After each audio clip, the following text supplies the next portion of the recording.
Hello friends, ನಿಮ್ಮೆಲ್ಲರಿಗೂ ನಮ್ಮ ಲ್ಯಾಕ್ಸ್ ಚಾನಲ್ಗೆ ಸ್ವಾಗತ. ಇವತ್ತಿನ ದ ಹಿಂದೂ ದಿನಪತ್ರಿಕೆ ವಿಶ್ಲೇಷಣೆ ಕೆಳಗೆ ಅಕ್ಟೋಬರ್ 4, 2021 ಈ ದಿನಾಂಕದ ಸುದ್ದಿ ವಿಶ್ಲೇಷಣೆಯನ್ನು ಆರಂಭ ಮಾಡ್ತಾ ಇದ್ವಿ. ಇವತ್ತಿನ ಸಂಚಿಕೆಯಲ್ಲಿ ಭಾರತ ಹಾಗೂ ಚೀನಾದ ಏನು ಗಡಿ ಸಮಸ್ಯೆಗಳಿದೆ, ಅದು ಹೇಗೆ ಮುಂದುವರೆದಿದೆ ಅನ್ನೋದ್ರ ಬಗ್ಗೆ ನಾವು ಸುದ್ದಿ ನೋಡ್ತಾ ಇದ್ವಿ. ಎಡಿಟೋರಿಯಲ್ ನೋಡ್ತಾ ಇದ್ವಿ. ಎಡಿಟೋರಿಯಲಲ್ಲಿ ಫುಡ್ ಸಿಸ್ಟಮ್ಸ್ ಬಗ್ಗೆ, ಎಜುಕೇಷನ್ ಬಗ್ಗೆ ಇಂಪಾರ್ಟೆಂಟ್ ಆರ್ಟಿಕಲ್ಸ್ನ ನೋಡ್ತಾ ಇದ್ವಿ. ಹಾಗೆ ತಂತ್ರಜ್ಞಾನದ ಬಳಕೆಯಿಂದ ಕಂಡು ಬರ್ತಾ ಇರೋಂಥ ಹೊಸ ಕಾಯಿಲೆಗಳ ಬಗ್ಗೆ ಚರ್ಚೆ ಮಾಡ್ತಾ ಇದ್ವಿ. ಈ ಎಲ್ಲ ಆರ್ಟಿಕಲ್ಸ್ನ ಚರ್ಚೆ ಮಾಡೋಕ್ಕಿಂತ ಮುಂಚೆ ಲಾ ಎಕ್ಸಲೆನ್ಸ್ ಕಡೆಯಿಂದ ಒಂದು ಪ್ರಕಟಣೆ. UPSC 2002ಗೆ ಪ್ರಿಪೇರ್ ಆಗ್ತಾ ಇರೋರಿಗೆ ಲಾ ಎಕ್ಸಲೆನ್ಸ್ನ prelim cum mains offline batch ಆರಂಭ ಆಗ್ತಾ ಇದೆ ಅಕ್ಟೋಬರ್ 14 ಈ ಒಂದು ಕೋರ್ಸ್ ಒಳಗೆ ನಿಮಗೆ ಬೇಸಿಕ್ NCERT, ಪ್ರಿಲಿಮ್ಸ್ ಹಾಗೂ mains test series, rapid revision program ಇದೆಲ್ಲದೂ ಕವರ್ ಆಗುತ್ತೆ. ಇದ್ರ ಬಗ್ಗೆ ಇನ್ನಷ್ಟು ಮಾಹಿತಿಗಾಗಿ ಇಲ್ಲಿ ಕೊಟ್ಟಿರುವಂಥ ನಂಬರ್ಸ್ನ ನೀವು ಕಾಂಟ್ಯಾಕ್ಟ್ ಮಾಡ್ಬೋದು. ಶುಕ್ರವಾರದ ಸಂಚಿಕೆಯಲ್ಲಿ ಕೊಟ್ಟಂಥ ಈ ಪ್ರಶ್ನೆಗೆ ಉತ್ತರವನ್ನು ನೋಡೋಣ. Which of the following countries are part of both Quad and occurs? Australia, India, USA, UK, Japan. Select the correct code. ಇಲ್ಲಿ ಕನ್ಫ್ಯೂಸ್ ಮಾಡ್ಕೊಂಡಿದ್ದೀರಾ, ಕೆಲವೊಬ್ಬರು ಆಕಸ್ನಷ್ಟೇ ನೋಡಿದ್ದೀರಾ. ಕ್ವಾಡ್ ಹಾಗೂ ಆಕಸ್ ಎರಡೂ ಒಂದು ಗ್ರೂಪಿಂಗ್ಸಲ್ಲಿ ಯಾವ ದೇಶಗಳಿದೆ ಅಂತ ಕೇಳಿರುವಂಥದ್ದು. ಕ್ವಾಡಲ್ಲಿ ಯಾರ್ಯಾರಿದ್ದಾರೆ? Bharat, Australia, USA, Japan. ಆಕಸ್ನ ಒಳಗೆ ಆಸ್ಟ್ರೇಲಿಯಾ, UK ಹಾಗೂ US. ಸೊ ಆಸ್ಟ್ರೇಲಿಯಾ ಎರಡರಲ್ಲೂ ಇದೆ, ಭಾರತ ಕೇವಲ ಕ್ವಾಡಲ್ಲಿದೆ. ಆಕಸ್ ಒಳಗೆ ಇಲ್ಲ. USA ಕ್ವಾಡಲ್ಲೂ ಇದೆ, ಆಕಸ್ನಲ್ಲೂ ಇದೆ. UK ಕೇವಲ ಆಕಸ್ಸಲ್ಲಿದೆ, ಕ್ವಾಡಲ್ಲಿ ಇಲ್ಲ. ಜಪಾನ್ ಕ್ವಾಡಲ್ಲಿದೆ, ಆಕಸ್ ಒಳಗೆ ಇಲ್ಲ. ಸೊ ಇಲ್ಲಿ ಉತ್ತರ ಆಸ್ಟ್ರೇಲಿಯಾ ಹಾಗೂ USA 1 and 3 ಆಗುತ್ತೆ. ಇವತ್ತಿನ ದಿನಪತ್ರಿಕೆಯಿಂದ ಚರ್ಚೆ ಮಾಡ್ತಿರುವಂಥ ಮೊದಲನೇ article, Chinese transgressions are testing India say officials. Transgressions ಅಂತಂದರೆ ಈಗ ಎರಡು ದೇಶದ ಮಧ್ಯ ಏನು ಒಪ್ಪಿಗೆ ಆಗಿರುತ್ತಲ್ವ, ಆ ಗಡಿ ಲಿಮಿಟ್ ಏನಿರುತ್ತೆ, ಬೌಂಡ್ರಿ ಲಿಮಿಟ್ನ ಹೊರಗೆ ಬರುವಂಥದ್ದನ್ನು ನಾವು ಟ್ರಾನ್ಸ್ಗ್ರೆಷನ್ ಅಂತ ಕರಿತೀವಿ. ಇದು ನಿಮ್ಮ UPSC syllabus general studies paper 2 international relations ಕೆಳಗೆ, ಹಾಗೆ ಜನರಲ್ ಸ್ಟಡೀಸ್ ಪೇಪರ್ 3 ನಿಮಗೆ ಬಾರ್ಡರ್ ಮ್ಯಾನೇಜ್ಮೆಂಟ್ ಅಂತಲೇ ಬರುತ್ತೆ ಇಂಟರ್ನಲ್ ಸೆಕ್ಯೂರಿಟಿ ಒಳಗೆ. ಹಾಗೆ ಪ್ರಿಲಿಮ್ಸ್ನ ಕೆಳಗೆ ಪ್ಲೇಸಸ್ ಇನ್ ನ್ಯೂಸ್, ಕೆಲವೊಂದು ಪ್ಲೇಸಸ್ ಇಲ್ಲಿ ಮೆನ್ಷನ್ ಆಗಿದೆ, ಅವು ಕೂಡ ಇಂಪಾರ್ಟೆಂಟ್ ಆಗುತ್ತೆ. ನಿಮ್ಮ KPSಗೂ ಕೂಡ ಮುಖ್ಯವಾಗಿರುವಂಥದ್ದು. ಇದು ಕಳೆದ ವರ್ಷ ಏನು ಭಾರತ ಹಾಗೂ ಚೈನಾದ ಮಧ್ಯೆ ಗಾಲ್ವಾನ್ ವ್ಯಾಲಿ ಕ್ಲಾಶ್ ಆಯಿತು, ಅದರ ಮುಂದುವರಿಕೆ. ಆ ಕಾಂಟೆಕ್ಸ್ಟಲ್ಲಿ ಈ ಆರ್ಟಿಕಲಲ್ಲಿ ನಾವು ಚರ್ಚೆ ಮಾಡ್ತಾ ಇರುವಂಥದ್ದು. 1947ನಲ್ಲಿ ಭಾರತಕ್ಕೆ ಸ್ವಾತಂತ್ರ್ಯ ಬಂದ ನಂತರ 1954ರಲ್ಲಿ ಭಾರತ ಹಾಗೂ ಚೀನಾ ಮಧ್ಯೆ ಪಂಚಶೀಲ್ ಅಗ್ರಿಮೆಂಟ್ ಅಂತ ಸೈನ್ ಆಗುತ್ತೆ. ಪಂಚಶೀಲ್ ಅಂದರೆ 5 ಪ್ರಿನ್ಸಿಪಲ್ಸ್ ಆಧಾರಿತ peaceful coexistence, mutual respect for each others territorial integrity and sovereignty, mutual non interference, mutual non aggression, equality and mutual benefit. ಹೀಗೆ ಈ ಪ್ರಿನ್ಸಿಪಲ್ಸ್ ಮೇಲೆ ಪಂಚಶೀಲ್ ಅಗ್ರಿಮೆಂಟ್ ಅಂತ ಸೈನ್ ಆಗುತ್ತೆ. ಆದರೆ ಮುಂದೆ ಯಾವಾಗ ಚೀನಾ ಹಾಗೂ ಟಿಬೆಟ್ನ ಮಧ್ಯೆ ಟೆನ್ಷನ್ಸ್ ಆರಂಭ ಆಗುತ್ತೆ, ಆ ಒಂದು ಸಮಯದಲ್ಲಿ ಭಾರತವನ್ನು ಥ್ರೆಟ್ ಆಗಿ ಪರ್ಸೀವ್ ಮಾಡುತ್ತೆ ಚೈನಾ ಟಿಬೆಟ್ನ ಇಶ್ಯೂ ಒಳಗೆ. ಅದರಿಂದಾಗಿ 1962ಅಲ್ಲಿ ಇಂಡೋ ಚೈನಾ ವಾರ್ ಆಗುತ್ತೆ. ನಂತರ 1996ಅಲ್ಲಿ ಕಾನ್ಫಿಡೆನ್ಸ್ ಬಿಲ್ಡಿಂಗ್ ಮೆಜರ್ಸ್ ಆರಂಭ ಆಗುತ್ತೆ. 2005ಅಲ್ಲಿ agreement on political parameters and guiding principles for the settlement of India China boundary question ಅಂತ, partnership of peace and prosperity ಅಂತ ಕೂಡ ಕರಿತೀವಿ ನಾವು ಈ ಅಗ್ರಿಮೆಂಟಿಗೆ. ಸೊ ಗಡಿ ಬಗ್ಗೆನೇ ಎರಡೂ ದೇಶಗಳು ಒಂದು ಅಗ್ರಿಮೆಂಟ್ನ ಸೈನ್ ಮಾಡ್ಕೊತವೆ. ಅದಾದಮೇಲೆ ವುಹಾನಲ್ಲಿ, ಮಹಾಬಲಿಪುರಮಲ್ಲಿ ಇಲ್ಲೆಲ್ಲ ಭಾರತ ಹಾಗೂ ಚೈನಾ ಮಧ್ಯ ಮೀಟಿಂಗ್ಸ್ ನಡೆಯುತ್ತೆ. ಹೀಗೆ ಎಲ್ಲ ಸರಿಗೆ ನಡೀತಾ ಇರಬೇಕಾದ್ರೆ 2020ಅಲ್ಲಿ ಭಾರತ ಚೈನಾ ಮಧ್ಯ ಗಾಲ್ವಾನ್ ವ್ಯಾಲಿ ಕ್ಲಾಶ್ ಆಗುತ್ತೆ. ಗಾಲ್ವಾನ್ ವ್ಯಾಲಿ ಅಂದರೆ ಅದೆಲ್ಲಿ ಬರುತ್ತೆ? ಇದು ನಮ್ಮ ಲೈನ್ ಆಫ್ ಆ್ಯಕ್ಚುಯಲ್ ಕಂಟ್ರೋಲ್. ಇಲ್ಲಿ ನಿಮ್ಮ ಗಾಲ್ವಾನ್ ವ್ಯಾಲಿ ಬರುತ್ತೆ. ಭಾರತ ಹಾಗೂ ಚೈನಾದ ಏನು ಗಡಿ ಸಮಸ್ಯೆ ಇದೆ ಅದನ್ನು ನಾವು 3 ವಿಂಗಡಣೆಗಳನ್ನ ನಾವೇನು ಮಾಡಿದ್ದೀವಿ, western sector, central sector, eastern sector. LAC ಅಂತ ನಾವೇನು ಕರಿತೀವಿ ಅದು ಬರೋದು ಈ ಪ್ರದೇಶದಲ್ಲಿ. ಇದು ಸೆಂಟ್ರಲ್ ಸೆಕ್ಟರ್, ಉತ್ತರಾಖಂಡ್ ಇಲ್ಲೆಲ್ಲ ಬರುವಂಥದ್ದು. ನಂತರ ಈ ಪ್ರದೇಶ, ಇದನ್ನು ನಾವು ಈಸ್ಟರ್ನ್ ಸೆಕ್ಟರ್ ಅಂತ ಕರಿತೀವಿ. ಈ ಸೆಕ್ಟರ್ಗಳಲ್ಲಿ ಕೆಲವೊಂದು ಮತ್ತೆ ಸೂಕ್ಷ್ಮ ಪಾಯಿಂಟ್ಗಳಿದಾವೆ, ಸೆನ್ಸಿಟಿವ್ ಪಾಯಿಂಟ್ಸ್ ಇದಾವೆ. Ladakh line of actual control ಹತ್ರ ನಾವು ಡೆಮ್ಚಾಕ್, ಪ್ಯಾಂಗ್ಯಾಂಗ್ ತ್ಸೋ, ಚುಮಾರ್ ಇದೆಲ್ಲ ನಾವು ಈಗಾಗಲೇ ನೋಡಿದ್ದೀವಿ ದಿನಪತ್ರಿಕೆ ವಿಶ್ಲೇಷಣೆಯಲ್ಲೇ. ಹಾಗೆ ಅರುಣಾಚಲ್ ಪ್ರದೇಶಲ್ಲೂ ಕೂಡ ಈ ಒಂದು ಪ್ರದೇಶದಲ್ಲಿ ಎಲ್ಲ ಪಾಯಿಂಟ್ಸ್ನ ನೋಡ್ತೀವಿ. ಹಿಮಾಚಲ್ ಪ್ರದೇಶದಲ್ಲಿ ಶಿಪ್ಕಿಲಾ ಪಾಸ್ ಈ ಪ್ರದೇಶ ಮುಖ್ಯ ಆಗುತ್ತೆ. ಹಾಗೆ ಉತ್ತರಾಖಂಡಲ್ಲಿ ಇವತ್ತಿನ ದಿನಪತ್ರಿಕೆಯಲ್ಲಿ ಚರ್ಚೆ ಮಾಡ್ತಾ ಇರೋದು ಬರಾಹೋತಿ, ಇದು ಉತ್ತರಾಖಂಡಲ್ಲೇ ಇರುವಂಥದ್ದು. ಅಂದರೆ ಈ ಬರಾಹೋತಿ ಪ್ರದೇಶ ಏನಿದೆ ಉತ್ತರಾಖಂಡ್ ಅಂತ ಅಂದಾಗ ಅದು ಸೆಂಟರ್ ಸೆಕ್ಟರ್ಗೆ ಬರುತ್ತೆ. ಹಾಗೆ ನೋಡಿದ್ರೆ ಈ 3 sector, western sector, eastern sector, centre ಸೆಕ್ಟರ್ಗೆ ನಾವು ಕಂಪೇರ್ ಮಾಡಿದ್ರೆ ಈ ಸೆಂಟರ್ ಸೆಕ್ಟರ್ಲಿ ತುಂಬ ಕಮ್ಮಿ ಗಡಿ ಸಮಸ್ಯೆ ಇರುವಂಥದ್ದು. ಲೀಸ್ಟ್ ಡಿಸ್ಪ್ಯೂಟೆಡ್ ಸೆಕ್ಟರ್ ಅಂತಾನೆ ನಾವು ಕರಿಬೋದು. ಆದರೆ ಇವತ್ತಿನ ಆರ್ಟಿಕಲಲ್ಲಿ ನಾವು ಏನು ಚರ್ಚೆ ಮಾಡ್ತಾ ಇದ್ವಿ, ಇಲ್ಲಿ ಆಗಿರುವಂಥ ಟ್ರಾನ್ಸ್ಗ್ರೆಷನ್ ಅಂದರೆ ಗಡಿ ಹತ್ರ ಏನು PLA, ಚೈನಾದ PLA ಏನು ಮಾಡ್ತಾ ಇದೆ, ಇದ್ರ ಬಗ್ಗೆ ಇವತ್ತಿನ ಆರ್ಟಿಕಲಲ್ಲಿ ನಾವು ಚರ್ಚೆ ಮಾಡ್ತಾ ಇರೋದು. ಇಲ್ಲಿ PLA ಅಂತಂದರೆ ಚೀನಾದ ಸೇನೆ, ಪೀಪಲ್ಸ್ ಲಿಬರೇಷನ್ ಆರ್ಮಿ. ಈಗ ಮಿಡಲ್ ಸೆಕ್ಟ್ರಲ್ಲಿ ಈ ರೀತಿ ಸಮಸ್ಯೆಗಳು ಆಗ್ತಾ ಇರಲಿಲ್ಲ ಅಂತಲ್ಲ, ಬಟ್ ಈಗ ಜಾಸ್ತಿ ಆಗ್ತಾ ಇದೆ. PLA ತನ್ನ ಟ್ರೂಪ್ಸನ್ನು ಜಾಸ್ತಿ ಮಾಡಿದೆ, ಲಾರ್ಜರ್ ಸ್ಕೇಲಲ್ಲಿ ಆಗ್ತಾ ಇದೆ. ಈಗ ನಾವು ಕಳೆದ ವರ್ಷ ಏನಾಯಿತು ಗಾಲ್ವಾನ್ ವ್ಯಾಲಿ ಕ್ಲಾಶ್ನ ಕಾಂಟೆಕ್ಸ್ಟಲ್ಲಿ ನೋಡಿದಾಗ ಇದನ್ನೆಲ್ಲ ಇನ್ನಷ್ಟು ಸೀರಿಯಸ್ ಆಗಿ ನಾವು ಗಮನಿಸಬೇಕಾಗುತ್ತೆ. ನಿಮ್ಮ ಜನರಲ್ ಸ್ಟಡೀಸ್ ಪೇಪರ್ 3 ಏನು ಇಂಟರ್ನಲ್ ಸೆಕ್ಯೂರಿಟಿ ಇದೆ, ಅದ್ರ ಕೆಳಗೆ ನಿಮಗೆ ಬಾರ್ಡರ್ ಮ್ಯಾನೇಜ್ಮೆಂಟ್ ಬರುತ್ತೆ. ಭಾರತ ಚೀನಾದ ಗಡಿ ಸಮಸ್ಯೆ ಈಗ ತುಂಬ ಪ್ರಾಮುಖ್ಯತೆ ಪಡ್ಕೊಂಡಿರೋದ್ರಿಂದ ನಿಮ್ಮ ಪರೀಕ್ಷಾ ದೃಷ್ಟಿಕೋನದಿಂದ ಕೂಡ ಈ ಒಂದು ಬಾರ್ಡರಲ್ಲಿ ಅಂದರೆ ಈ ಬಾರ್ಡರ್ ಬಾರ್ಡರ್ ಎಷ್ಟಿದೆ, ಏನು ಸಮಸ್ಯೆ ಇದೆ, ಏನು ಸವಾಲುಗಳಿದೆ, ಭಾರತ ಏನು ಮಾಡಬೇಕು, ಇಲ್ಲಿ ಯಾರು ಪ್ಯಾಟ್ರೋಲಿಂಗ್ ಮಾಡ್ತಾ ಇದ್ದಾರೆ, ಈ ಎಲ್ಲ ಒಂದು ಫ್ಯಾಕ್ಚುಯಲ್ ಪಾಯಿಂಟ್ಸ್ ಕೂಡ ಮುಖ್ಯ ಆಗುತ್ತೆ, ಕಾನ್ಸೆಪ್ಟ್ ಕೂಡ ಮುಖ್ಯ ಆಗುತ್ತೆ. ಸೊ ನಾವು ಇಂಡೋ ಚೈನಾ ಬಾರ್ಡರ್ ಅಂತ ಬಂದಾಗ ITBP ಅಂತಂದರೆ ಇಂಡೋ ಟಿಬೆಟನ್ ಬಾರ್ಡರ್ ಪೊಲೀಸ್. ಇದನ್ನು 1962 ಅಲ್ಲಿ ಇಂಡೋ ಟಿಬೆಟನ್ ಬಾರ್ಡರ್ಗೆ ಅಂತಲೇ ರಚನೆ ಮಾಡಿದ್ದು. 1994 ಅಲ್ಲಿ ಇದಕ್ಕಾಗಿ ಅಂತ ITBPF ಆ್ಯಕ್ಟ್ನ ಮೂಲಕ ರೂಲ್ಸನ್ನು ಫ್ರೇಮ್ ಮಾಡಲಾಯಿತು. ನಂತರ 2004 ಅಲ್ಲಿ ಯಾವಾಗ ಒನ್ ಬಾರ್ಡರ್ ಒನ್ ಫೋರ್ಸ್, ಅಂದರೆ ಒಂದು ಬಾರ್ಡರ್ ಒಂದು ಗಡಿಗೆ ಒಂದೇ ಫೋರ್ಸ್ ಇರಬೇಕು, ಈ ಒಂದು ಪ್ರಿನ್ಸಿಪಲ್ನ ಆಧಾರಿತ ಭಾರತ ಹಾಗೂ ಚೀನಾ ಮಧ್ಯೆ ಇರುವಂಥ 3488 ಕಿಲೋಮೀಟರ್ನ ಒಂದು ಏರಿಯಾ ಏನಿದೆ ಅದಕ್ಕೆ ITBPಯನ್ನು ಗಾರ್ಡ್ ಮಾಡೋಕ್ಕೆ ಹಾಕಲಾಗಿದೆ. ಸೊ ಬಾರ್ಡರ್ ಮ್ಯಾನೇಜ್ಮೆಂಟ್ ಇರೋದು ITBPಯ ಕೆಳಗೆ. ಆದರೆ ಈ ಪ್ರದೇಶದಲ್ಲಿ ಗಡಿ ಸಮಸ್ಯೆ ಇರೋ ಕಡೆ ITBP ಹಾಗೂ ಆರ್ಮಿ ಎರಡೂ ಕೂಡ ಇದೆ. ಇವೆರಡರ ಕೋಆರ್ಡಿನೇಷನ್ ಹಾಗಾಗಿ ಈ ಪ್ರದೇಶದಲ್ಲಿ ಮುಖ್ಯ ಆಗುತ್ತೆ. ITBPಗೆ ಆಪರೇಷನಲ್ ಕಂಟ್ರೋಲ್ ಆರ್ಮಿ ಕೊಡುತ್ತೆ, ಆದರೆ ITBP ಡೈರೆಕ್ಟಾಗಿ ತಾನು ರಿಪೋರ್ಟ್ ಮಾಡ್ಕೊಳ್ಳೋಂಥದ್ದು ಮಿನಿಸ್ಟ್ರಿ ಆಫ್ ಹೋಮ್ ಅಫೇರ್ಸ್ಗೆ. ಸೊ ಒಂದು ಇಂಡಿಪೆಂಡೆಂಟ್ ಚೈನ್ ಆಫ್ ಕಮಾಂಡ್ ತಂದೆ ಆದದ್ದು ITBPಗೂ ಕೂಡ ಇದೆ. ಸೊ ಆರ್ಮಿ ಹಾಗೂ ITBP ಎರಡು ಪ್ಯಾರಲಲ್ ಐಸ್ ಆ್ಯಂಡ್ ಇಯರ್ಸ್ ಆಗಿ ವರ್ಕ್ ಆಗುತ್ತೆ ಲೈನ್ ಆಫ್ ಆ್ಯಕ್ಚುಯಲ್ ಕಂಟ್ರೋಲ್ನ ಹತ್ರ. ನಾವು ಐತಿಹಾಸಿಕವಾಗಿ ನೋಡೋದಾದರೆ 2018 ಲೈನ್ ಆಫ್ ಆ್ಯಕ್ಚುಯಲ್ ಕಂಟ್ರೋಲ್ ಹತ್ರ 326 ಟ್ರಾನ್ಸ್ಗ್ರೆಷನ್ಸ್ ಆಗಿದೆ. ಆದರೆ ನಾವು 2019ಗೆ ಕಂಪೇರ್ ಮಾಡಿದ್ರೆ ಅದು 600 ಇದೆ. ಸೊ ಮೆಜಾರಿಟಿ ಆಫ್ ದೀಸ್ ಇದಾಗಿರುವಂಥದ್ದು ವೆಸ್ಟರ್ನ್ ಸೆಕ್ಟ್ರಲ್ಲಿ. ಆದರೆ ಈಸ್ಟರ್ನ್ ಹಾಗೂ ಮಿಡಲ್ ಸೆಕ್ಟ್ರಲ್ಲಿ ಈಗ ಬಾರ ಹೊತ್ತಿ ನಾವೇನು ನೋಡಿದ್ವಿ ಅದು ಮಿಡಲ್ ಸೆಕ್ಟರಲ್ಲಿ ಇರೋದು. ಈ ಪ್ರದೇಶದಲ್ಲೂ ಕೂಡ ಟ್ರಾನ್ಸ್ಗ್ರೆಷನ್ಸ್ ಜಾಸ್ತಿ ಆಗ್ತಿರೋದನ್ನ ನೋಡ್ತಾ ಇದ್ದೀವಿ. ಈಗ ಈ ಒಂದು ಆರ್ಟಿಕಲ್ ಒಳಗೆ 2 ಪ್ಲೇಸಸ್ ಇನ್ ನ್ಯೂಸ್ ಇದೆ. ಅದು ಎಲ್ಲಿದೆ ಅಂತ ನೋಡೋಣ. ಒಂದು ತುಂಜುನ್ ಪಾಸ್, ತುಂಜುನ್ ಲಾ ಅಂತ ಕೂಡ ಕರೀತಾರೆ. ಇನ್ನೊಂದು ಕಿಯೋಧುರಾ ಪಾಸ್, ಇದು ಇಲ್ಲಿ ಇರುವಂಥದ್ದು. ಸೊ ಇವೆರಡೂ ಇರೋದು ಉತ್ತರಾಖಂಡ್ ಒಳಗೆ, ನೆನಪಿರಲಿ. ಮುಂದುವರಿದ ಇದೇ ವಿಷಯ ಭಾರತ ಹಾಗೂ ಚೀನಾದ ಸಂಬಂಧದ ಬಗ್ಗೆನೇ ಲಾಕ್ಡ್ ಇನ್ ಸ್ಟೇಲ್ಮೇಟ್ ಅಂತ ಒಂದು ಎಡಿಟೋರಿಯಲ್ ಆರ್ಟಿಕಲ್ನ ನೋಡ್ತಾ ಇದ್ದೀವಿ. ನೋಡಿ, ಭಾರತ ಹಾಗೂ ಚೀನಾದ ಮಧ್ಯೆ ಏನೋ ಸಂಬಂಧ ಇದೆ, ಅಂತಾರಾಷ್ಟ್ರೀಯ ಸಂಬಂಧ ಇದೆ. ಅದು ಒಂದು ರೀತಿಯಲ್ಲಿ ಇವತ್ತು ಗಡಿ ಸಮಸ್ಯೆಗೆ ಆಧಾರಿತವಾಗಿದೆ. ಕಳೆದ ವರ್ಷದ ಕ್ಲಾಶ್ನ ನಂತರ ಎರಡೂ ದೇಶದ ಕಮಾಂಡರ್ಸ್ ಮಧ್ಯೆ ಮಾತುಕತೆ ನಡೀತಾ ಇದೆ. ಅದೇ ಒಂದು ಮಿಲಿಟರಿ ಕಮಾಂಡರ್ಸ್ನ 13th ರೌಂಡ್ ಆಫ್ ಮಾತುಕತೆ ಮುಂದೆ ನಡೆಯಲಿದೆ. ಕಳೆದ ವರ್ಷ ಏನು ಗಾಲ್ವಾನ್ ವ್ಯಾಲಿ ಕ್ಲಾಶ್ ಆಯಿತು, ಭಾರತ ಹಾಗೂ ಚೀನಾದ ಸಂಬಂಧದಲ್ಲಿ ಅದೊಂದು ಲೋ ಪಾಯಿಂಟ್ ಅಂತಲೇ ನಾವು ಕರಿಬೋದು. ಆದರೆ ಆ ಒಂದು ಘಟನೆ ಬಗ್ಗೆ ಭಾರತ ಹಾಗೂ ಚೀನಾದ ಸ್ಟ್ಯಾಂಡ್ ಏನಿದೆ, ಚೀನಾ ಕಂಪ್ಲೀಟ್ಲಿ ಭಾರತದ ಮೇಲೆ ಬ್ಲೇಮ್ ಮಾಡುತ್ತೆ. ಭಾರತ ಇಲ್ಲಿಗಲಿ ಟ್ರೆಸ್ ಪಾಸ್ ಮಾಡಿದೆ ಅಂತ ಕರೆಯುತ್ತೆ. ಅದಷ್ಟೇ ಅಲ್ಲದೆ ಚೀನಾದ ಫಾರಿನ್ ಮಿನಿಸ್ಟ್ರಿ ಇದು ಭಾರತದ ಫಾರ್ವರ್ಡ್ ಪಾಲಿಸಿ ಅಂತ ಕರೆಯುತ್ತೆ. ಫಾರ್ವರ್ಡ್ ಪಾಲಿಸಿ ಅಂತಂದರೆ ಚೀನಾ ಏನು ಟೆರಿಟರಿಯನ್ನು ಕ್ಲೇಮ್ ಮಾಡ್ಕೊಳುತ್ತೆ ಅದನ್ನು ರೀಕ್ಲೇಮ್ ಮಾಡ್ಕೊಳೋದು. ಭಾರತ ಹೀಗೆ ರೀಕ್ಲೇಮ್ ಮಾಡೋಕ್ಕೆ ಪ್ರಯತ್ನ ಮಾಡ್ತಾ ಇದೆ ಅನ್ನೋದು ಚೀನಾದ ಸ್ಟ್ಯಾಂಡ್. ಅದೇ ಭಾರತ ಈ ಒಂದು ಘಟನೆ 2020 ಗಾಲ್ವಾನ್ ವ್ಯಾಲಿ ಕ್ಲಾಶ್ ಏನಾಯಿತು ಅದನ್ನು ಚೀನಾದ ಪ್ರೊವೊಕೇಟಿವ್ ಬಿಹೇವಿಯರ್ ಅಂತ ಕರೆಯುತ್ತೆ. ಹೀಗೆ ಎರಡೂ ದೇಶಗಳು ಬೇರೆ ಬೇರೆ ಭಿನ್ನವಾದ ಸ್ಟ್ಯಾಂಡನ್ನು ಇಟ್ಕೊಂಡಿದ್ದಾವೆ. ಚೀನಾದ ಪ್ರಕಾರ ಭಾರತ ಹಾಗೂ ಚೀನಾ ಮಧ್ಯೆ ಏನು ಬೈಲ್ಯಾಟ್ರಲ್ ರಿಲೇಷನ್ಸ್ ಇದೆ ಅದರಲ್ಲಿ ಈ ಬಾರ್ಡರ್ ಇಶ್ಯೂ ಒಂದು ಭಾಗ ಅಷ್ಟೇ. So place the border issue in an appropriate position ಅಂತ ಚೀನಾ ಹೇಳುತ್ತೆ. 3 ಡಿಕೇಡ್ಸ್ ಅಂದರೆ 30 ವರ್ಷಗಳಿಂದ ಆ್ಯಕ್ಚುಲಿ ಭಾರತ ಹಾಗೂ ಚೀನಾದ ಬಾರ್ಡರ್ ಏರಿಯಾಸ್ನ ನಾವು ಶಾಂತಿಯಾಗಿ ಮುಂದುವರ್ಸ್ಕೊತ ಬಂದಿದ್ದೀವಿ. ಹಾಗಾಗಿ ಭಾರತ 2 ವಿಷಯಗಳ ಬಗ್ಗೆ ಒಂದು ಕ್ಲಿಯರ್ ಡಿಸ್ಟಿಂಕ್ಷನ್ನ ಇಟ್ಕೊಂಡಿದೆ. ಅಂದರೆ ಬಾರ್ಡರ್ ಏರಿಯಾಸ್ನ ಮ್ಯಾನೇಜ್ ಮಾಡೋದು, ಬೌಂಡ್ರಿ ಕ್ವೆಶ್ಚನ್ನ ರಿಸಾಲ್ವ್ ಮಾಡೋದು, ಇವೆರಡರಲ್ಲೂ ವ್ಯತ್ಯಾಸ ಇದೆ. ಇವತ್ತಿನ ಪರಿಸ್ಥಿತಿಯಲ್ಲಿ ಭಾರತ ಚೀನಾ ಮಧ್ಯೆ ಇಲ್ಲಿವರೆಗೆ ಏನು ಬಾರ್ಡರ್ ಅಗ್ರಿಮೆಂಟ್ಸ್ ಆಗಿದೆ ಅದೆಲ್ಲ ಒಂದು ರೀತಿ ಬ್ರೇಕ್ ಡೌನ್ ಆಗಿದೆ. ಲಾಸ್ಟ್ ಇಯರ್ ಏನಾಯಿತು ಅದಾದಮೇಲಿಂದ ನಾವು ಗಾಲ್ವಾನ್ ವ್ಯಾಲಿಯಲ್ಲಿ ನಾರ್ತ್ ಬ್ಯಾಂಕ್ ಆಫ್ ಪ್ಯಾಂಗ್ಯಾಂಗ್ಸೋ ಲೇಕ್ ಒಳಗೆ ಬಫರ್ ಝೋನ್ಸ್ನ ಕ್ರಿಯೇಟ್ ಮಾಡಿದ್ದೀವಿ. ಸೌತ್ ಬ್ಯಾಂಕ್ ಗೋಗ್ರಾದಲ್ಲಿ ನಾವು ಡಿಸ್ಎಂಗೇಜ್ಮೆಂಟ್ ಮಾಡ್ಕೊಂಡಿದ್ದೀವಿ. ಆದರೆ ಇದೆಲ್ಲ ಟೆಂಪರರಿ ಅರೇಂಜ್ಮೆಂಟ್ ಅಷ್ಟೇ, ಲಾಂಗ್ ಟರ್ಮ್ ಸೊಲ್ಯೂಷನ್ ಅಲ್ಲ. ಈಗ ಭಾರತ ಹಾಗೂ ಚೀನಾ ಮಧ್ಯ ಬೇರೆ ಎಲ್ಲ ವಿಷಯಗಳಲ್ಲಿ ಕೋಆಪ್ರೇಷನ್ನ ಅವಶ್ಯಕತೆ ಇದೆ. ಅದು ಪ್ಯಾಂಡಮಿಕ್ ಇರ್ಬೋದು, ಟೆರರಿಸಮ್ ಇರ್ಬೋದು, ಈಗ ಅಫ್ಘಾನಿಸ್ತಾನಲ್ಲಿ ಏನು ನಡೀತಾ ಇದೆ ಈ ಸಮಸ್ಯೆ ಬಗ್ಗೆ ಹರಿಸೋದ್ರಲ್ಲಿ, ಇದೆಲ್ಲದರಲ್ಲೂ ಈ ಎರಡೂ ದೇಶಗಳ ಮಧ್ಯ ಸಹಕಾರದ ಅವಶ್ಯಕತೆ ಇದೆ. ಆದರೆ ಇವೆಲ್ಲ ಆಗಬೇಕು ಅಂತಂದರೆ ಮೊದಲು ಬಾರ್ಡರಲ್ಲಿ ನಾರ್ಮಲ್ಸಿ ಬರಬೇಕು. ಅದು ರಿಸ್ಟೋರ್ ಆಗದೆ ಭಾರತ ಹಾಗೂ ಚೀನಾದ ಸಂಬಂಧ ಮುಂದುವರಿಯೋಕ್ಕೆ ಸಾಧ್ಯ ಇಲ್ಲ. ಹಾಗೆ ನೋಡಿದ್ರೆ ಸಾರ್ವಭೌಮತೆ ಹಾಗೂ ನಾವೇನು ಟೆರಿಟೋರಿಯಲ್ ಇಂಟಿಗ್ರಿಟಿ ಅಂತ ಕರಿತೀವಿ ಅದು ಎರಡೂ ದೇಶಗಳು ಮುಖ್ಯ.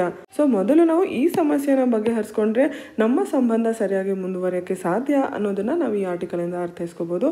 ಇಂಡೋ ಚೈನಾ ತುಂಬ ಇಂಪಾರ್ಟೆಂಟ್ ಆಗುತ್ತೆ ನಿಮ್ಮ ಪರೀಕ್ಷಾ ದೃಷ್ಟಿಕೋನದಿಂದ. ಪ್ರಿಲಿಮ್ಸ್ಗೋ, ಮೇನ್ಸ್ ಎಕ್ಸಾಮ್ಗೋ ಇಲ್ಲಿವರೆಗೆ ನಾವು ಏನು ಚರ್ಚೆ ಮಾಡಿದ್ವಿ ಅದು ಫ್ಯಾಕ್ಟ್ ಇರ್ಬೋದು, ಕಾನ್ಸೆಪ್ಟ್ ಇರ್ಬೋದು, ಇಂಪಾರ್ಟೆಂಟ್ ಪಾಯಿಂಟ್ಸ್ ಇರ್ಬೋದು, ನಿಮಗೆ ನೆನಪಿರುತ್ತೆ ಅಂತ ಅಂದ್ಕೊಂಡಿದ್ದೀನಿ. ಮುಂದೆ ಚರ್ಚೆ ಮಾಡ್ತಿರೋಂಥ article gaming disorder increases during pandemic. ಇದನ್ನು UPSC syllabus general studies paper 1, Indian society general studies paper 2, governance ಕೆಳಗೆ ಬರುತ್ತೆ. ಕೋವಿಡ್ ಪ್ಯಾಂಡಮಿಕ್ ಏನಿತ್ತು ಅದರಿಂದಾಗಿ ನಾವು ಆನ್ಲೈನ್ ಕ್ಲಾಸಸ್ನ ಸ್ಟಾರ್ಟ್ ಮಾಡ್ಕೊಂಡ್ವಿ ಶಿಕ್ಷಣದಲ್ಲಿ. ಅದರಿಂದಾಗಿ ಎಸ್ಪೆಷಲಿ ಟೀನೇಜರ್ಸ್ ಮೇಲೆ ಏನು ಇಂಪ್ಯಾಕ್ಟ್ ಆಗ್ತಾ ಇದೆ, ಏನು ಆಗಿದೆ ಅನ್ನೋದನ್ನ ಈ ಆರ್ಟಿಕಲಲ್ಲಿ ನಾವು ನೋಡ್ತೀವಿ. ಅದಕ್ಕಿಂತ ಮುಂಚೆ world health organisation 2018 mental health condition ಅಂತ ಗೇಮಿಂಗ್ ಡಿಸಾರ್ಡರ್ನ ಕ್ಯಾಟಗರೈಸ್ ಮಾಡಿತ್ತು. ಈಗಾಗಲೇ ಅದ್ರ ಬಗ್ಗೆ ಚೈನಾ 18 ವರ್ಷದ ಒಳಗೆ ಗೇಮರ್ಸ್ ಏನಿರ್ತಾರೆ ಅವರು ಕೇವಲ 3 ಅವರ್ಸ್ ಅಷ್ಟೇ ಆನ್ಲೈನ್ ಗೇಮ್ಸ್ ಪರ್ ವೀಕ್ ಆಡಬೇಕು ಅಂತ ಸ್ಪೆಸಿಫಿಕ್ ಟೈಮಿಂಗ್ಸ್ನ ಎಲ್ಲದನ್ನು ಮೆನ್ಷನ್ ಮಾಡಿದೆ. ಇದರಿಂದಾಗಿ ಏನಾಗಿದೆ, ಈ ಗೇಮಿಂಗ್ ಇಂಡಸ್ಟ್ರಿ ಏನಿದೆ ಅದರ ಮೇಲೆ ಒಂದು ರೀತಿ ಹೊಣೆಗಾರಿಕೆ ಹಾಕಿದೆ, ರಿಸ್ಟ್ರಿಕ್ಷನ್ನ ಹಾಕಿದೆ. ಆದರೆ ಭಾರತದಲ್ಲಿ ಈ ವಿಷಯದ ಬಗ್ಗೆ ಏನು ನಡೀತಾ ಇದೆ ಅಂತ ತಿಳ್ಕೊಳ್ಳೋಣ. ಪ್ಯಾಂಡಮಿಕ್ನಿಂದಾಗಿ ಎಸ್ಪೆಷಲಿ ತಂತ್ರಜ್ಞಾನದ ಬಳಕೆ ಏನು ಈ ಮಕ್ಕಳಲ್ಲಿ ಜಾಸ್ತಿಯಾಗಿ ಅದರಿಂದಾಗಿ ಗೇಮಿಂಗ್ ಅಡಿಕ್ಷನ್ ಆಗ್ತಾ ಇರೋದನ್ನ ನೋಡ್ತಾ ಇದ್ದೀವಿ. ಮುಂಚೆ ಈ ಗೇಮಿಂಗ್ ಅಡಿಕ್ಷನ್ ಬಗ್ಗೆ ವಾರದಲ್ಲಿ 2-3 ಕೇಸಸ್ ಅಷ್ಟೇ ಬರ್ತಾ ಇತ್ತು. ಈಗ 15 ಕೇಸಸ್ಗಿಂತ ಜಾಸ್ತಿ ಬರುತ್ತೆ ಅಂತ ಹೇಳ್ತಾ ಇದ್ದಾರೆ ನಿಮ್ಯಾನ್ಸಲ್ಲಿ. ಇದಕ್ಕೆ ಅಂತಲೇ ಸಪ್ರೇಟ್ ಆದ ಒಂದು ವಿಂಗ್ ಶೆಟ್ ಕ್ಲಿನಿಕ್ ಅಂದರೆ service for healthy use of technology ಅಂತಾನೆ ಮಾಡಿದೆ.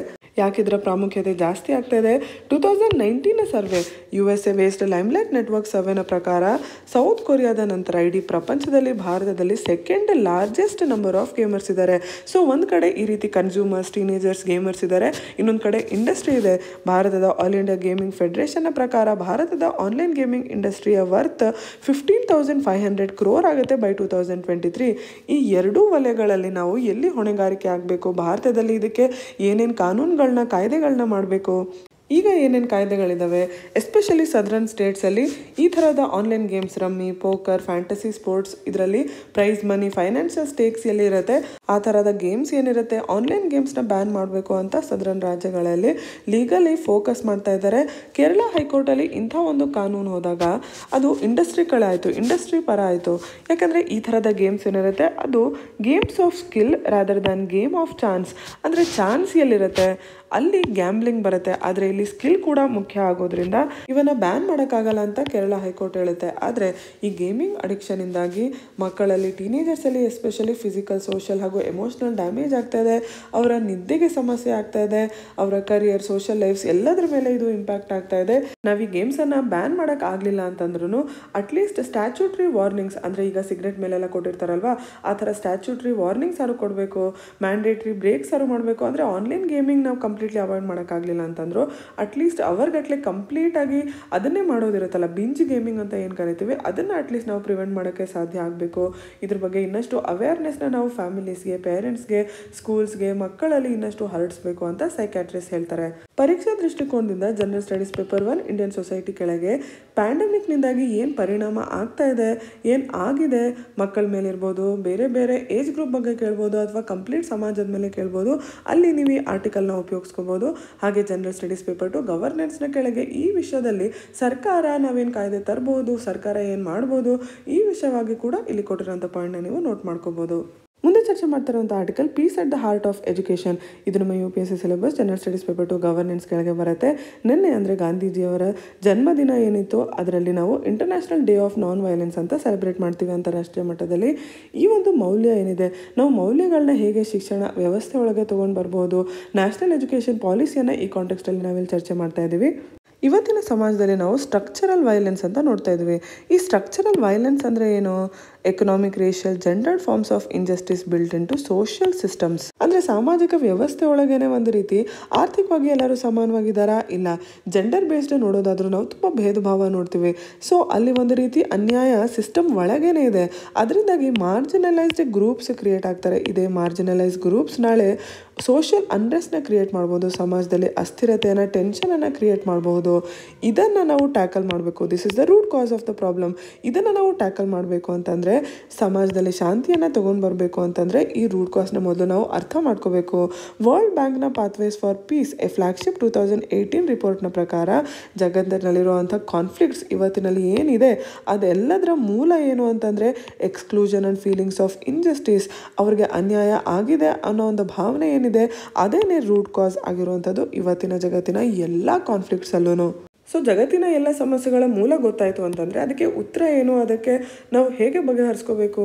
ಯುನೆಸ್ಕೋದ ಪ್ರಕಾರ ಇದಕ್ಕೆ ಉತ್ತರ ಇರೋದು ಶಿಕ್ಷಣದಲ್ಲಿ. ಶಿಕ್ಷಣದಿಂದ ಏನಾಗುತ್ತೆ, ನಾವು ಸರಿಯಾದ ಮೌಲ್ಯಗಳನ್ನ ಕೊಡೋಕ್ಕೆ ಸಾಧ್ಯ ಆಗುತ್ತೆ. ಅಂದರೆ ಈ ರೀತಿ ಕಾನ್ಫ್ಲಿಕ್ಟ್ಸ್ ಆಗದೆ ಇರೋ ಥರ ಪ್ರಿವೆಂಟ್ ಮಾಡೋಕ್ಕೆ ಸಾಧ್ಯ ಆಗುತ್ತೆ. ಜನರಲ್ಲಿ ಟಾಲರೆನ್ಸ್ನ, ಸಹಿಷ್ಣುತೆಯನ್ನು ತೊಗೊಂಡು ಬರೋಕ್ಕೆ ಸಾಧ್ಯ ಆಗುತ್ತೆ. Preventing war is the work of politicians, establishing peace is the work of educationist. ಅಂದರೆ ರಾಜಕೀಯದವರು ವಾರ್ ಆಗದೆ ಇರೋ ಥರ ನೋಡ್ಕೋಬೋದು, ಆದರೆ ಸಮಾಜದಲ್ಲಿ ಶಾಂತಿಯನ್ನು ತರೋಕ್ಕೆ ಸಾಧ್ಯ ಕೇವಲ ಶಿಕ್ಷಣದ ಮೂಲಕ ಅಂತ ಹೇಳ್ತಾರೆ. ತುಂಬ ಒಳ್ಳೆಯ ಕೋಡ್.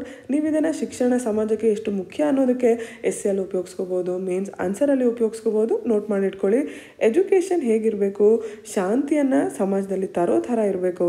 ಈ ಮೌಲ್ಯಗಳು ಭಾರತದ ಇತಿಹಾಸದಲ್ಲಿ ಮುಂಚೆಯಿಂದನೂ ಇದ್ದಾವೆ, ಗಾಂಧಿಯ ಮೂಲಕನೂ ಇದ್ದಾವೆ.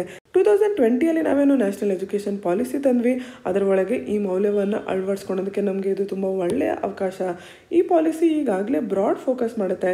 ವ್ಯಾಲ್ಯೂ ಬೇಸ್ಡ್ ಎಕ್ಸ್ಪೆರಿಮೆಂಟಲ್ ಎಜುಕೇಷನ್ ಇದ್ರ ಒಳಗೆ ಅಂದರೆ ಈ ಒಂದು ಶಿಕ್ಷಣ ವ್ಯವಸ್ಥೆ ಒಳಗೆ ಕ್ರಿಟಿಕಲ್ ಥಿಂಕಿಂಗ್ನ, ಕಲ್ಚರಲ್ ಎಕ್ಸ್ಚೇಂಜಸ್ನ, ರೀಜನಲ್ ಲ್ಯಾಂಗ್ವೇಜಸಲ್ಲಿ ಪಾಠ ಮಾಡೋದನ್ನು ಇದೆಲ್ಲದನ್ನ ಈಗಾಗಲೇ ಅಳವಡಿಸ್ಕೊಳ್ಳಲಾಗಿದೆ. ಇದ್ರ ಭಾಗವಾಗಿ ಯಾಕೆ ಅಹಿಂಸೆ ಒಂದು ಮೌಲ್ಯ ಆಗಬೇಕು, ಕಾನ್ಫ್ಲಿಕ್ಟ್ ರೆಸಲ್ಯೂಷನ್ ಹೇಗೆ ಮಾಡಬೇಕು, ಬೇರೆಯವ್ರಿಗೆ ಹೇಗೆ ಕಂಪ್ಯಾಷನ್ ತೋರಿಸ್ಬೇಕು, ಇದೆಲ್ಲದನ್ನ ನಾವು ಪೀಸ್ ಎಜುಕೇಷನ್ನ ಮೂಲಕ ಮಾಡ್ಬೋದು. ಮಕ್ಕಳು ಸಣ್ಣವರಿದ್ದಾಗಿದ್ದಾನೆ ಇದನ್ನು ಅರ್ಥ ಮಾಡ್ಕೊಳಕ್ಕೆ ಅವ್ರಿಗೆ ಸ್ಕಿಲ್ಸ್ ಕೊಟ್ಟಾಗ ಬೇರೆ ಅವ್ರಿಗೆ ರೆಸ್ಪೆಕ್ಟ್ ಮಾಡೋದು, ಗೌರವನ ಕೊಡೋದು ಕಲ್ತ್ಕೋತಾರೆ. ಅದರಿಂದಾಗಿ ನಾವು ಒಂದು ಸಮಾಜವನ್ನು ರೆಸಿಲಿಯಂಟ್ ಹಾಗೂ ಶಾಂತಿಯುತವಾಗಿ ಬಿಲ್ಡ್ ಮಾಡೋಕ್ಕೆ ಸಾಧ್ಯ. ಇದಕ್ಕೆ ನಾವು ಟೀಚರ್ಸ್ನ, ಎಜುಕೇಟರ್ಸ್ನ ಕೂಡ ಎಕ್ವಿಪ್ ಮಾಡಬೇಕಾಗತ್ತೆ. ನಮ್ಮ ಶಿಕ್ಷಣ ವ್ಯವಸ್ಥೆ ಒಳಗೆ ಏನು ಬಾಹ್ಯಾಟ್ ಮಾಡಿ ಓದೋದು, ರೋಟ್ ಲರ್ನಿಂಗ್ ಅಂತ ಕರಿತೀವಿ, ಅದನ್ನು ಬಿಟ್ಟು inter cultural exchanges, scenario based learning, ಅದಕ್ಕೆಲ್ಲ ನಾವು ಇನ್ನಷ್ಟು ಎನ್ಕರೇಜ್ ಮಾಡಬೇಕಾಗತ್ತೆ. ಯುನೆಸ್ಕೋ ಪ್ರಕಾರ ಗ್ಲೋಬಲಿ ಬೆಸ್ಟ್ ಪ್ರಾಕ್ಟೀಸಸ್ ಅಂತ ಏನಿದೆ ಅದನ್ನು ನಾವು NEP ಒಳಗೆ ಅಳವಡಿಸ್ಕೋಬೋದು. ಯಾವ ಸೊಸೈಟಿ ಪೀಸ್ಫುಲ್ ಆಗಿರುತ್ತೆ, ಯಾವ ಸೊಸೈಟಿಯಲ್ಲಿ ವೈವಿಧ್ಯತೆ ಹಾಗೂ ಡಿಫ್ರೆನ್ಸಸ್ ಏನಿರುತ್ತೆ ಅದನ್ನು ಅಕ್ಸೆಪ್ಟ್ ಮಾಡುವಂಥ ಶಕ್ತಿ ಇರುತ್ತೆ, ಆ ಸೊಸೈಟಿಯನ್ನೇ, ಆ ಸಮಾಜವನ್ನು ನಾವು ಶಾಂತಿಯುತ ಅಂತ ಕರಿಬೋದು. ಭಾರತವನ್ನು ನಾವು ಯೂನಿಟಿ ಇನ್ ಡೈವರ್ಸಿಟಿ ಅಂತ ಕರಿತೀವಿ. ಈಗಾಗಲೇ ಇಷ್ಟೊಂದು ವೈವಿಧ್ಯತೆ ಇರುವಂಥ ನಮ್ಮ ಸಮಾಜದ ಒಳಗೆ ಈ ರೀತಿ ಅಕ್ಸೆಪ್ಟೆನ್ಸ್ ಅಥವಾ ಎಂಬ್ರೇಸ್ ಅಂತ ಏನು ಕರಿತಾ ಇದ್ದಾರೆ ಅದಾಗೋದು ತುಂಬ ಮುಖ್ಯ ಆಗುತ್ತೆ. ಇದನ್ನು ನಾವು ನಮ್ಮ ಶಿಕ್ಷಣ ವ್ಯವಸ್ಥೆಯಲ್ಲಿ ತೊಗೊಂಡು ಬರಬೇಕಾಗಿದೆ. ಇದೇ ವ್ಯವಸ್ಥೆ ಒಳಗೆ ನಾವು ಇನ್ಕ್ಲೂಷನ್ನ ಕೂಡ ಫೋಕಸ್ ಮಾಡಬೇಕಾಗತ್ತೆ. ಅಂದರೆ ಡಿಸಡ್ವಾಂಟೇಜ್ಡ್ ಗ್ರೂಪ್ಸ್ ಅಂತ ನಾವೇನು ಕರಿತೀವಿ, ಮಹಿಳೆಯರು ಇರ್ಬೋದು, ಡಿಸೇಬಲ್ಡ್ ಇರ್ಬೋದು, ಅವ್ರನ್ನೆಲ್ಲ ಈ ವ್ಯವಸ್ಥೆ ಒಳಗೆ ನಾವು ಇನ್ಕ್ಲೂಡ್ ಮಾಡ್ಕೋಬೇಕು. ಒಂದು ಎಜುಕೇಷನ್ ವ್ಯವಸ್ಥೆ ಏನಿದೆ ಅದಕ್ಕೆ ಎಷ್ಟು ಪೊಟೆನ್ಷಿಯಲ್ ಇದೆ ಅನ್ನೋದನ್ನ ನಾವು ಅರ್ಥ ಮಾಡ್ಕೋಬೇಕು. ಅದರಿಂದಾಗಿ ಸಮಾಜದ ಮೇಲೆ ಎಷ್ಟು ಪರಿಣಾಮ ಬೀಳುತ್ತೆ ಅಂತ ಕೂಡ ನಾವು ಅರ್ಥ ಮಾಡ್ಕೊಳ್ಬೇಕು. ಇತ್ತೀಚೆಗಷ್ಟೇ ನಾವೇನು ಕೋವಿಡ್ ನೋಡಿದ್ವಿ, ಆ ರೀತಿ ಸಾಂಕ್ರಾಮಿಕ ಇರ್ಬೋದು, ಬೇರೆ ರೀತಿ ಸಮಾಜದಲ್ಲಿ ಪರಿಸ್ಥಿತಿ ಬಂತು, ಕ್ರೈಸಿಸ್ ಬಂತು ಅಂತಂದರೆ ಅದರಿಂದಾಗಿ ಹೊರಬರೋದಕ್ಕೆ ಹೋಪ್ ಹಾಗೂ ಕಾನ್ಫಿಡೆನ್ಸ್ ಕೊಡೋಕ್ಕಾಗೋದು ಕೇವಲ ಶಿಕ್ಷಣಕ್ಕೆ. ಹಾಗಾಗಿ ಅದರ ಪ್ರಾಮುಖ್ಯತೆಯನ್ನು ನಾವು ತಿಳ್ಕೋಬೇಕು. ಸಮಾಜಕ್ಕೆ ಇದು ತುಂಬ ಮುಖ್ಯವಾಗಿರುವಂಥದ್ದು ಅಂತ ಈ ಆರ್ಟಿಕಲಲ್ಲಿ ಹೇಳ್ತಾ ಇದ್ದಾರೆ. ನಿಮ್ಮ ಪರೀಕ್ಷೆಗೆ ಜನರಲ್ ಸ್ಟಡೀಸ್ ಪೇಪರ್ 2 ಕೆಳಗೆ ಗವರ್ನೆನ್ಸ್ ಇರ್ಬೋದು, 2020 NEP ಬರೋದ್ರಿಂದ ಅದರ ಬಗ್ಗೆ ಪ್ರಶ್ನೆ ಇರ್ಬೋದು. ಈ ಒಂದು ಪ್ರಶ್ನೆಗಳು ಬಂದಾಗ ಎಜುಕೇಷನ್ಗೆ ರಿಲೇಟೆಡ್ ಹೇಗೆ ನೀವು ಜನರಲ್ ಸ್ಟಡೀಸ್ ಪೇಪರ್ 2 ಕೆಳಗೆ ಬರಬೇಕು ಅನ್ನೋದನ್ನು ಈ ಆರ್ಟಿಕಲಿಂದ ಅರ್ಥ ಮಾಡ್ಕೋಬೋದು, ಪಾಯಿಂಟ್ಸ್ನ ತೊಗೋಬೋದು. ಹಾಗೆ ಜನರಲ್ ಸ್ಟಡೀಸ್ ಪೇಪರ್ 1 ಕೆಳಗೆ ಕೂಡ ಏನಾದ್ರು ಎಜುಕೇಷನ್ ಬಗ್ಗೆ ಪ್ರಶ್ನೆ ಬಂದರೆ, ಸಮಾಜದಲ್ಲಿ ಅದರಿಂದ ಆಗೋ ಪರಿಣಾಮದ ಬಗ್ಗೆ ಪ್ರಶ್ನೆ ಬಂದರೆ ಅದಕ್ಕೂ ಕೂಡ ಇಲ್ಲಿಂದ ನೀವು ಇಂಪಾರ್ಟೆಂಟ್ ಪಾಯಿಂಟ್ಸ್ನ ತೊಗೋಬೋದು. ಮುಂದೆ ಚರ್ಚೆ ಮಾಡ್ತಿರೋಂಥ editorial article reimagining food systems with lessons from India. ಇದು ನಿಮ್ಮ UPSC syllabus general studies paper 2 governance ಕೆಳಗೆ ಬರುತ್ತೆ. 2021 United Nation food system summit ಬಗ್ಗೆ ಇಲ್ಲಿ ಚರ್ಚೆ ಮಾಡ್ತಾ ಇದ್ದಾರೆ. ಫುಡ್ ಸಿಸ್ಟಮ್ ಅಂದರೆ ಏನು ಅಂತ ನಾವು ಮೊದಲು ತಿಳ್ಕೊಳ್ಳೋಣ. ಫುಡ್ ಸಿಸ್ಟಮ್ ಅಥವಾ ಗ್ಲೋಬಲ್ ಫುಡ್ ಸಿಸ್ಟಮ್ ಅಂತ ಅಂದರೆ networks that are needed to produce, transform food, ensure it reaches consumers are paths that food travels from production to plate. ಎಲ್ಲಿಂದ ಒಂದು ಆಹಾರದ ಉತ್ಪಾದನೆ ಆಗುತ್ತೆ ಅಲ್ಲಿಂದ ಅದು ನಮ್ಮ ಪ್ಲೇಟ್ ತನಕ ಬರುವಂಥ ಒಂದು ದಾರಿ ಇದೆಯಲ್ಲ, ಅದನ್ನು ಇಲ್ಲಿ ಗ್ಲೋಬಲ್ ಫುಡ್ ಸಿಸ್ಟಮ್ ಅಂತ ಕರಿತಾ ಇರೋದು. ಈ ನೆಟ್ವರ್ಕ್ನ ಫುಡ್ ಸಿಸ್ಟಮ್ ಅಂತ ಕರಿತಾ ಇರೋದು. ಯುನೈಟೆಡ್ ನೇಷನ್ನ ಕೆಳಗೆ ಏನು ಸಸ್ಟೈನಬಲ್ ಡೆವಲಪ್ಮೆಂಟ್ ಗೋಲ್ಸ್ ಅಂತ ಮಾಡ್ಕೊಂಡಿದ್ದೀವಿ, 17 ಸಸ್ಟೈನಬಲ್ ಡೆವಲಪ್ಮೆಂಟ್ ಗೋಲ್ಸ್ ಮಾಡ್ಕೊಂಡಿದ್ದೀವಿ. 2030 ಅಷ್ಟೊತ್ತಿಗೆ ಅದನ್ನು ಮುಟ್ಟಬೇಕು ಅಂತ ಒಂದು ಗುರಿಯನ್ನು ಇಟ್ಕೊಂಡಿದ್ದೀವಿ ಅಲ್ವಾ. ಅದರಲ್ಲಿ 11 ಸಸ್ಟೈನಬಲ್ ಡೆವಲಪ್ಮೆಂಟ್ ಗೋಲ್ಸ್ ನೇರವಾಗಿ ಈ ಫುಡ್ ಸಿಸ್ಟಮ್ಗೆ ರಿಲೇಟ್ ಆಗಿರುವಂಥದ್ದು. ಅದಕ್ಕಾಗಿ ಯುನೈಟೆಡ್ ನೇಷನ್ಸ್ನ ಫುಡ್ ಸಿಸ್ಟಮ್ ಸಮಿಟ್ನ 2021 ಇತ್ತೀಚೆಗಷ್ಟೇ ಅಂದರೆ ಸೆಪ್ಟೆಂಬರ್ಲಿ ಕಂಡಕ್ಟ್ ಮಾಡಲಾಯಿತು. ಎಸ್ಪೆಷಲಿ ಈ ಪ್ಯಾಂಡಮಿಕ್ನ ಹಿನ್ನೆಲೆಯಲ್ಲಿ COVID-19ಇಂದಾಗಿ ತುಂಬಾ ಆರ್ಥಿಕ ವ್ಯವಸ್ಥೆ ಮೇಲೆ ಪರಿಣಾಮ ಬಿತ್ತು, ಸಮಾಜದಲ್ಲಿ ಪರಿಣಾಮ ಬಿತ್ತು ಅಲ್ವಾ. ಎಸ್ಪೆಷಲಿ ಆಹಾರದ ಮೇಲೂ ಕೂಡ ಅಂತಾರಾಷ್ಟ್ರೀಯ ಮಟ್ಟದಲ್ಲಿ ಏನು ಗ್ಲೋಬಲ್ ಹಂಗರ್ ಇದೆ ಆ ಫಿಗರ್ ಡಬ್ಬಲ್ ಆಗುತ್ತೆ ಪ್ಯಾಂಡಮಿಕ್ಕಿಂದಾಗಿ ಅಂತ ನಮ್ಮ ಹತ್ರ ಅಂದಾಜು ಅಂಕಿಅಂಶಗಳಿದೆ. ಹೀಗಿರ್ಬೇಕಾದ್ರೆ ಸಸ್ಟೈನಬಲ್ ಡೆವಲಪ್ಮೆಂಟ್ ಗೋಲ್ ಏನಿದೆ ಅದನ್ನು ಮುಟ್ಟೋದಕ್ಕೆ ನಾವು ಈ ಫುಡ್ ಸಿಸ್ಟಮ್ ಏನಿದೆ ಅದನ್ನು ಟ್ರಾನ್ಸ್ಫಾರ್ಮ್ ಮಾಡುವಂಥ ಅವಶ್ಯಕತೆ ಇದೆ. ಇವತ್ತಿಗೂ ಅಂತಾರಾಷ್ಟ್ರೀಯ ಮಟ್ಟದಲ್ಲಿ 811 ಮಿಲಿಯನ್ ಜನ ಪ್ರತಿ ರಾತ್ರಿ ಊಟ ಇಲ್ಲದೆ ಮಲ್ಗಕ್ಕೆ ಹೋಗ್ತಾರೆ. ಇಂಥ ಒಂದು ಸಮಸ್ಯೆ, ಇದು ತುಂಬ ಮೂಲವಾಗಿರುವಂಥ ಸಮಸ್ಯೆ ಪ್ರತಿ ಸಮಾಜಕ್ಕೂ ಕೂಡ. ಅದನ್ನು ನಾವು ಹೇಗೆ ಟ್ಯಾಕಲ್ ಮಾಡಬೇಕು, ಹೇಗೆ ಬಗೆಹರಿಸ್ಕೋಬೇಕು, ಇದಕ್ಕೆ ಇಲ್ಲಿ 5 ಪಾಯಿಂಟರ್ಸ್ನ ಕೊಡ್ತಾರೆ. ಮೊದಲನೇದು ensure access to safe and nutritious food. ಸುರಕ್ಷಿತವಾದ ಪೌಷ್ಟಿಕತೆ ಆಹಾರ ಎಲ್ಲರಿಗೂ ಸಿಗಬೇಕು. Shift to sustainable consumption patterns. ಸುಸ್ಥಿರವಾದಂಥ ಕನ್ಸಂಪ್ಷನ್ ಪ್ಯಾಟರ್ನ್ ಇರಬೇಕು. ಅಂದರೆ ನಾವೇನು ಆಹಾರ ಸೇವಿಸ್ತೀವಿ ಅದು ಅದು ಸುಸ್ಥಿರವಾಗಿರಬೇಕು. ಬೂಸ್ಟ್ ನೇಚರ್ ಪಾಸಿಟಿವ್ ಪ್ರೊಡಕ್ಷನ್, ಏನು ಉತ್ಪಾದನೆ ಆಗ್ತಾ ಇದೆ ಅದರಿಂದಾಗಿ ಪರಿಸರದ ಮೇಲೆ ಪರಿಣಾಮ ಪಾಸಿಟಿವ್ ಆಗಿರಬೇಕು. ಅಡ್ವಾನ್ಸ್ ಈಕ್ವಿಟಬಲ್ ಲೈವ್ಲಿಹುಡ್ಸ್, ಸಮಾನವಾಗಿರುವಂಥ ಲೈವ್ಲಿಹುಡ್ಸ್ ಹಾಗೂ ಬಿಲ್ಡಿಂಗ್ ರೆಸಿಲಿಯನ್ಸ್ ಅಂತಂದರೆ ಒಂದು ಸಮಸ್ಯೆಯಿಂದ ಅದರಿಂದ ಹೇಗೆ ಎಷ್ಟು ಬೇಗ ಹೊರಗೆ ಬರ್ತೀವಿ ಅನ್ನೋ ನಮ್ಮ ಸಾಮರ್ಥ್ಯ ಏನಿರುತ್ತೆ ಅದನ್ನು ನಾವು ರೆಸಿಲಿಯನ್ಸ್ ಅಂತ ಕರಿತೀವಿ. ಆ ಒಂದು ಕೆಪಾಸಿಟಿ ಇರುವಂಥ ಸಮಾಜವನ್ನು, ಫುಡ್ ಸಿಸ್ಟಮನ್ನು ನಾವು ಕ್ರಿಯೇಟ್ ಮಾಡಬೇಕು, ರಚಿಸಬೇಕು ಅಂತ ಇಲ್ಲಿ 5 ಪಾಯಿಂಟರ್ಸ್ನ ಕೊಡ್ತಾ ಇದ್ದಾರೆ. ಫುಡ್ ಸಿಸ್ಟಮ್ನ ವಿಚಾರವಾಗಿ ನಾವು ಭಾರತವನ್ನೇ ಕೇಂದ್ರೀಕರಿಸಿ ನೋಡಿದ್ರೆ ಒಂದು ಕಾಲಕ್ಕೆ ಫುಡ್ ಶಾರ್ಟೇಜ್ ಇತ್ತು, ಕ್ರೋನಿಕ್ ಫುಡ್ ಶಾರ್ಟೇಜ್ ಇತ್ತು. ಇವತ್ತು ಅದು ಸರ್ಪ್ಲಸ್ ಫುಡ್ ಪ್ರೊಡ್ಯೂಸರ್ ಆಗಿದೆ. ಅಂದರೆ ಎಷ್ಟು ಬೇಕು ಅಷ್ಟಕ್ಕಿಂತ ಜಾಸ್ತಿ ನಾವು ಪ್ರೊಡ್ಯೂಸ್ ಮಾಡ್ತಾ ಇದ್ದೀವಿ. ಒಂದು ರೀತಿ ಭಾರತ ಮಾದರಿ ಆಗಿದೆ ಬೇರೆ ಡೆವಲಪಿಂಗ್ ಕಂಟ್ರೀಸ್ಗೆ. ಪಬ್ಲಿಕ್ ಇನ್ವೆಸ್ಟ್ಮೆಂಟ್ ಇರ್ಬೋದು, ಇನ್ಸ್ಟಿಟ್ಯೂಷನಲ್ ಇನ್ಫ್ರಾಸ್ಟ್ರಕ್ಚರ್ ಇರ್ಬೋದು, ಅಗ್ರಿ ಮಾರ್ಕೆಟ್ಸ್, ಅಗ್ರಿ ರಿಸರ್ಚ್ ಇದೆಲ್ಲ ಹೇಗೆ ಬೆಳೆದು ಬಂದಿದೆ ಭಾರತದಲ್ಲಿ ಅದು ಮಾದರಿ ಆಗಿದೆ. 1991 2015 ಈ ಒಂದು ಪೀರಿಯಡ್ ಒಳಗೆ ನಾವು ಈ ಕ್ರಾಪ್ಸ್ ಒಳಗೆ ಡೈವರ್ಸಿಫಿಕೇಶನ್ ಕೂಡ ಮಾಡಿದ್ದೀವಿ. ಅಂದರೆ ಒಂದು ಕಡೆ ಅಗ್ರಿಕಲ್ಚರ್, ನಾವೇ ನಾರ್ಮಲ್ ಕೃಷಿ ಇರ್ಬೋದು, ಅಕ್ಕಿ, ಬೇಳೆ, ಗೋಧಿ, ಇದರ ಜೊತೆಗೆ ಇನ್ನೊಂದು ಕಡೆ horticulture, dairy, animal husbandry, fishery sectors ಇದೆಲ್ಲದನ್ನ ನಾವು ಬೆಳೆಸ್ಕೊಂಡು ಬಂದ್ವಿ.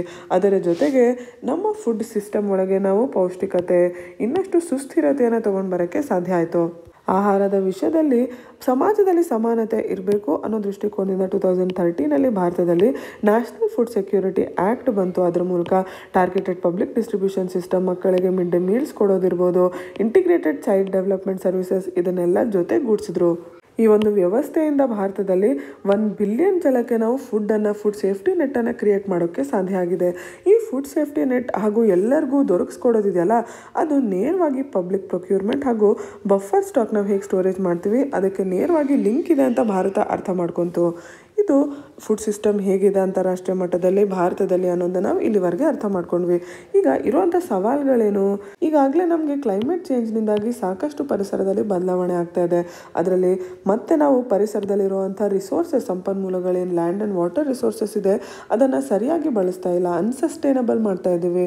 ಅದರ ಜೊತೆಗೆ ಡಯಟ್ರಿ ಡೈವರ್ಸಿಟಿ, ನ್ಯೂಟ್ರಿಷನ್ ಅಂದರೆ ಬರೀ ಅಕ್ಕಿ, ಗೋಧಿ ಇವುಗಳನ್ನೇ ಸೇರಿಸೋದ್ರಿಂದ ಬೇರೆ ರೀತಿಯ ಅಪೌಷ್ಟಿಕತೆಯನ್ನು ನಾವು ನೋಡ್ತಾ ಇದ್ದೀವಿ. ಅದನ್ನು ನಾವು ಸರಿ ಮಾಡೋದಕ್ಕೆ ಈಗಾಗಲೇ ಪಬ್ಲಿಕ್ ಡಿಸ್ಟ್ರಿಬ್ಯೂಷನಲ್ಲಿ ನಾವು ಫೋರ್ಟಿಫೈಡ್ ರೈಸ್ ಅಂದರೆ ಐರನ್ ಇರುವಂಥ ಅಕ್ಕಿ, ಈ ರೀತಿ ಬೇರೆ ಬೇರೆ ರೀತಿ ಸೊಲ್ಯೂಷನ್ನ ತೊಗೊಂಡು ಬರೋಕ್ಕೆ ಪ್ರಯತ್ನ ಮಾಡ್ತಾ ಇದ್ದೀವಿ.